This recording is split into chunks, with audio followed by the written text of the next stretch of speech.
تعالي النهارده نعمل مع بعض مندي الفراخ. لا تقولي لي لا فرن ولا تقولي لي اي شيء، احنا هنعمله من على البوتاجاز الجميل القمر ده. يلا نعمل مندي، احلى مندي في الدنيا.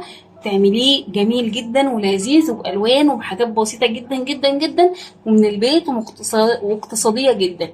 يلا بينا نبدا ونشتغل مع الدقه الجميله بتاعه المندي. يلا بينا ونشتغل على طول. بس ما تنسونيش في اللايك الجميل والكومنت الحلو منكم، بدعوه حلوه من قلوبكم البيضه. يلا بينا نبدا. هنبدا ننزل معاكي فرخه او اوراق زي مثلا ما انا هعمل فرخه كامله.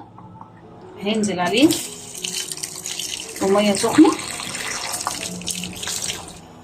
نغطي بقى الحله بتاعتنا لحد ما تعمل معانا الريم الابيض او الوش اللي بيتعمل مع الوش ده، وهنبدا نشيله عشان نصفي الشوربه بتاعتنا وتبقى حلوه. هنبدا نشتغل واقول لكم على تريكات جميله فيها. هنا بقى كده هنبدا نشيل الريم اللي بيعمل معانا زي كده الحاجات البيضه دي. في الحاله دي بقى هنبدا ننزل هنا بالتوابل بتاعتنا. انا معايا كزبره ومعايا ورق لوري ومعايا فلفل اسمر ومعايا كاري ومعايا كركم ومعايا ورد. الورد ده بيدي طعم جميل جدا، ومعايا قرنفل ومعايا حبهان ومعايا قرفه ومعايا حاجه تانية، معايا حته صغيره من بلح جوز الطيب، ومعايا طبعا معايا الحبهان. هبدأ انزل بالحاجات بتاعتي دي كلها على الشوربة بتاعتي. هبدأ انزل بالملح بتاعي. هنا بقى هننزل بفصين من الثوم زي ما انتوا شايفين كده، وحطيت بصلتين صغيرين، كنت احطي واحدة كبيرة. وهقلب بقى الحاجات دي جوه الفراخ، خلي الفراخ تشرب منها. هنا بقى معايا 3 كوبايات من الرز، هبدأ انزل عليه بالمية وهسيبه لمدة نص ساعة. هنا كده الفراخ بتاعتي استوت.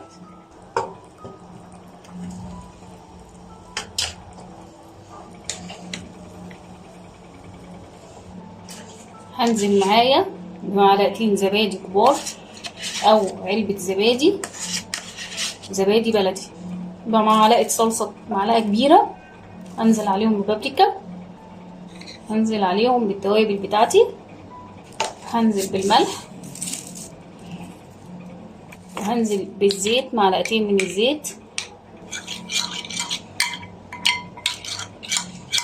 نجيب بقى صينية الفراخ بتاعتنا اللي احنا طلعنا فيها الفراخ زي ما انتم شايفين كده، وهناخد من الخلطة بتاعتنا بالفرشة وندهن الفراخ بتاعتنا كلها. وبكده دهنا الصينية بتاعتنا كلها. هندخلها الفرن على درجة حرارة 180، تاخد وش من تحت وهتكمل سواها وتاخد البخار من في الفرن برضو. مع السخونة هنحط لها حبة مية صغيرين خالص، ربع معلقة يعني ربع كوباية صغننة، وفنجان صغير ربع فنجان صغنن خالص، حاجة بسيطة خالص جدا. وندخلها الفرن على درجة حرارة 180 لمدة ربع ساعة، عبال ما نيجي نعمل بقى الرز ونكمل بقية الوصفة بتاعتنا. هنا حطينا بقى الحلة على النار، هننزل بالزيت بتاعنا. هبدأ انزل بالتوابل الصحيحة بتاعتي زي ما هي. نزلنا كده بالقرفة معايا، انزل بالحبهان، ومعايا كام عود قرنفل وكام ورقة لوري. ننزل باللومي ونشوح كل الخلطة والحاجات بتاعتنا دي، البهارات بتاعتنا دي كلها كويس جدا في الزيت. هنزل بقى بشوية من الزعتر اشوحه كويس جدا. هنا بقى كده نبدأ ننزل بالرز بتاعنا.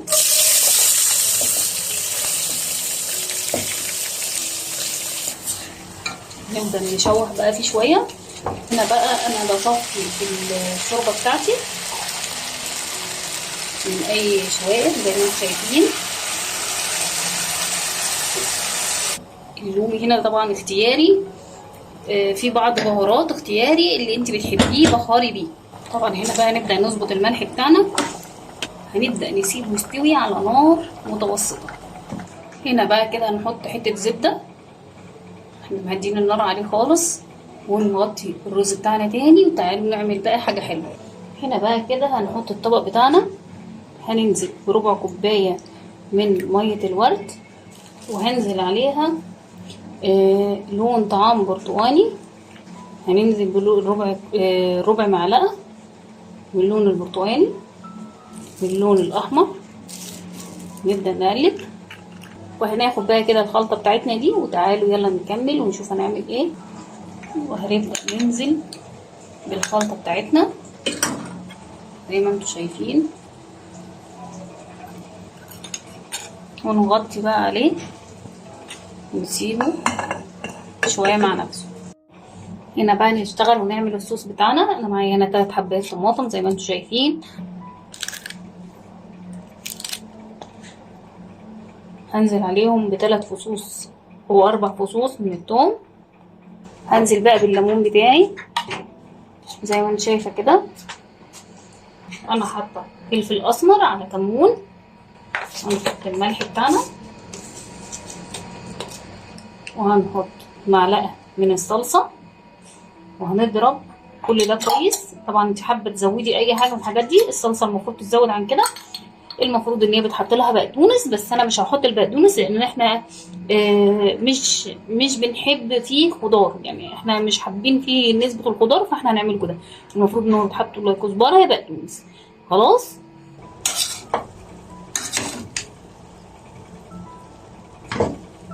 نطفي بقى كده على الرز بتاعنا. شايفين الرز بتاعنا عامل ازاي؟ تعالوا بقى نغرفه.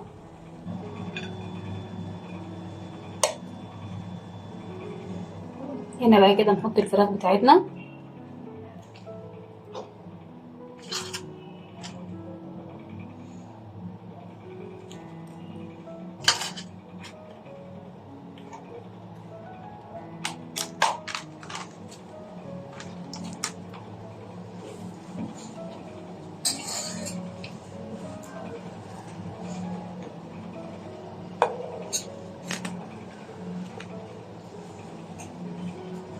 وبكده غرفنا الطبق بتاعنا، ويلا بألف هنا وشفا ليكم وعلى قلوبكم.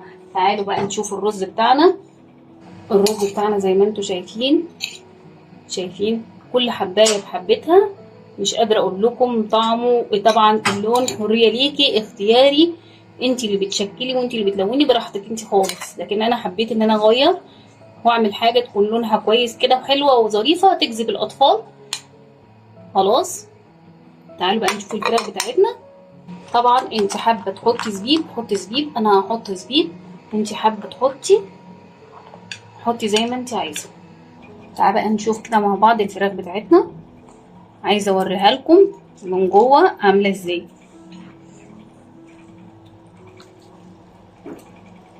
دايبه، مش قادره اقول لكم عامله ازاي. تحفه، جميله جدا، دايبه خالص خالص فوق ما تتخيلي. يلا بقى قومي واعملي لكل حبايبك، بس ما تنسينيش في اللايك والشير والسبسكرايب والكومنت الحلو منك الجميل، بدعمك حلو. يلا بقى اسيبكم في رعايه الله، مع السلامه.